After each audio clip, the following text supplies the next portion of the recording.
The red light flashing. Hey guys, welcome back to another series of Top Shelf Showcase. That's what we're rolling with. It might change from video to video. I do like the name. It's a good name. Kind of rolls off the tongue quite well. You'll see Stormcast Eternal right behind us, keeping a watchful eye on us because Games Workshop, straight from the London factory, delivered us Skaventide and Termination.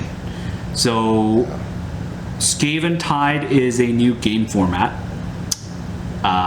within the Age of Sigmar kind of universe, and it is cool. We had to make its own video for it. Yeah. So it's very cool. It's very nice, very big, very heavy. 20 pounds, maybe not 20 pounds, but 10 solid resin. No, it's plastic. Okay, plastic. It's pretty heavy. It's plastic that's as heavy as resin. Yeah, okay? It's very heavy. To be fair, that's probably the rule book, which is yay thick. But anyways, this is a lot of plastic. A lot of plastic. A lot of plastic, and a lot of plastic that is very much appreciated. They finally did it. The Skaven now have new models. And it took them too long, man. Way too long. Like it is glorious. I will say that. Skaven is probably one of the most popular. Everyone loves the rats. Who doesn't like rats? Yeah. Yes. And yeah, there we go. Right, and then we got Stormcast Eternals, which are. They're giving them a reboot, I would say. Reboot. They're like, I don't know. I like to call them kind of like the Age of Sigmar variant of the Space Marines. I know some people will probably take offense to that. Mix them with Necrons, kind of like this Eternal Space Marine thing. But two, like, much needed update, and that all comes in the Skaventide box, which is honestly there's a lot of value here. Yeah, lots of bang for your buck. Why don't we kind of just quickly break it down? All right, so let's break it down. You get your box. You immediately have two spearheads. So you have the Skaven, you have the Stormcast Eternals. All of them, which I think the majority are brand new models, which is fantastic. You get the terrain set that's coming as well, which is called Fire and Jade. You get its book with all the core rules. So that book alone is like $80 or something like that. It's wild. So you also get a General's Handbook. It's a set of cards that gives you the objectives and all the things you need to do for the Spearhead, which will be probably sold as a separate pack and probably cost you $40. So at the end of the day, the $300 that you're paying for this set is dwarfed by the amount of plastic that you're getting, because each spearhead is $170, if I'm not mistaken, by itself. Yeah, so, like, you get 74 minis in this. It's a ton. That in itself, like you're saying, like, let's just do simple math here, like maybe $3.50, $3 to $3.50 per mini.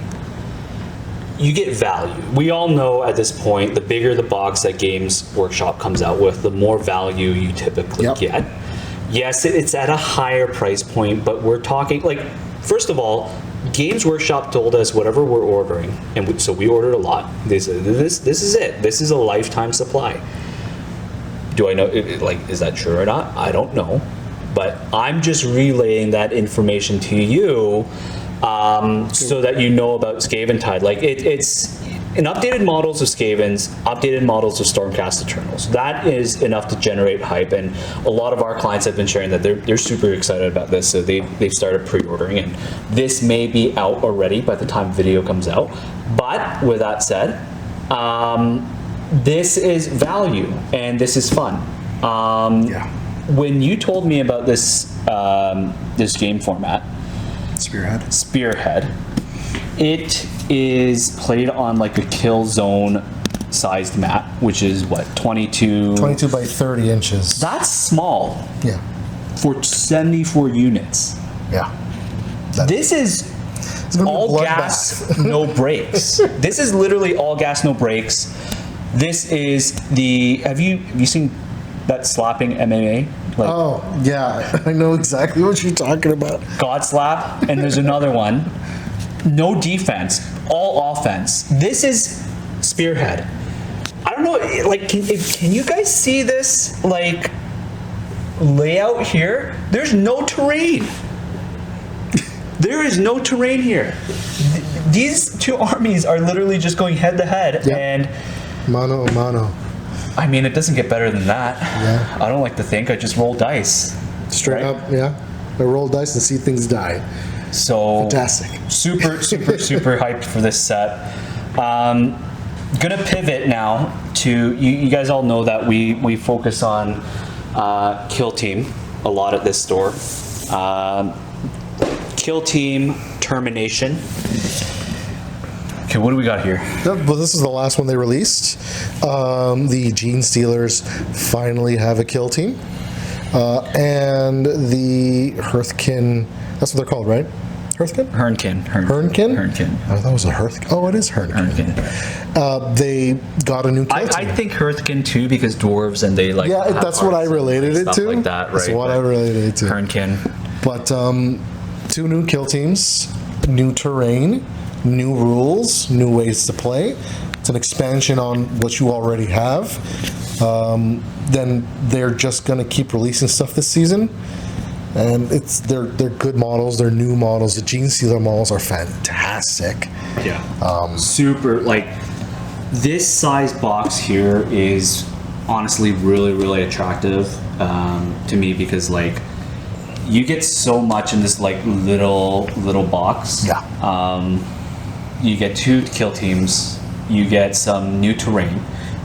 It's not like a full terrain. Yeah, it's not like a huge Gallow set. Dark terrain. But it plays into what the termination is about, which Exactly. is nice. Exactly, and like the terrain here, like you get a little bit of these little like plasma generators. Yeah. It looks beautiful. You mentioned that like this is the first update that Gene Stealer cults have had in light years. Yeah. I mean, like their 40k models are looking a little rough. Yeah, they're looking a little rough. I mean, luckily they brought these out. They've put in more hero units that look really good, and your basic chaff, to say it like that, your expendable units now look even more expendable because they're essentially Astra Militarum. Yeah. They're Astra Militarum Gene Stealers, which is, if you think about it, would pretty much happen a lot on these planets just because they infiltrate and Yeah, Stab you in the which I back. think is pretty cool because very cool. like it's got a little bit of story within the story. Yeah. Right? And that's what I really like about kill team armies in general, or kill teams. It's that it's kind of like sub-factions within the faction. Mm-hmm. Right? So yeah, like, you know, typical Gene Stealer cults will have their kind of flavor and things like that. But this kind of has the story of like, okay, these are Gene Stealer cults that like mind-controlled guardsmen. Yeah. And so you get that flavor of it. Mm-hmm. And then the dwarves, it's like you don't have the regular dwarves with their like kind of power suits and things like that. Yeah. These guys are like cowboy dwarves. Yeah, that looks super with like cool. trench coats, kind of like renegade outlaw Yep. vibes. So I feel like they put, like at Games Workshop, they put kind of the creative team to kind of go a little bit off the road, put a bit of flavor, put a bit of seasoning Yeah. for you, get a little bit creative, excited. Whereas, you know, 40k, you can kind of paint it to your style. You can't add up a straight trench coat to your dwarf, Yeah. right? So super cool set here. I hope they release more of these, to be honest. Oh, they're definitely coming. Yeah. They're in, I think, the middle of the season. So this actual termination box is the only way you can get these guys right now. They will eventually release them separately like they do with every other kill team. But we're still waiting on the excellent Mandrakes and... Oh, I forgot their names. The Death Lords. Edit. Yeah, Edit. sorry. edit. What are they called? Matt, what are the Space Marine? Night Lords. Night Lords. Night Lords. Night Lords. Night Lords. That's going to be cool. Yeah, those are going to be coming down the pipeline, so those are going to be releasing soon, and that is going to be a very popular box because they haven't made new Night Lord units in a very long time. Yeah, I feel like there's just so much content in the Warhammer universe that they can't print enough to catch up with the demand. Yeah. Not only like supply and demand, economics, not that, the demand of the ideas. Yeah. There's so much demand from that world, not enough supply. Yeah, like, oh, I would love to see the Skaven in 40k, so they gotta invent that. They did it with I'm still waiting for Space Rats. I know we just talked about the Skaventide set. Yeah. I'm waiting for Space Rats. I know they finally brought Beastmen through Kill Team actually to the 40k universe. Yeah. My bet is they're gonna make a Kill Team Rat team. So tiny little spoiler, they actually did bring the Skaven. Wait. In Necromunda, Oh, okay. which is like a completely offshot of another game, there's a beast handler that has Skaven rats. Okay. I feel like I'm getting hit with the technicality here. Technically true. They're actually not Skaven though. They're just like they're rats with They're just base rats. yeah, with big Skaven heads. Okay. But yeah, this is the cool stuff, guys. Like, keep your eyes out. This game is super awesome. It's fun. It's fast. It's furious, and like we love it. We love it here at the store. We want you guys to come in and play more. Yeah. And it's just going to get better. Yeah. Let us know what you think about this new box here, Termination, in the comments, and join our Discord. Yeah, join our Discord. That's the best way to stay up to date with our community. We don't like to have a lot of product on our shelves. We like to keep our space clean, but we really, really like to speak with our online community. So join us. Join us on Discord. Visit our Instagram, our socials. Yep. Best way to stay in touch, and yeah, we'll keep you guys up to date on Kill Team and Warhammer related products. So talk to you soon. Thank you for coming by.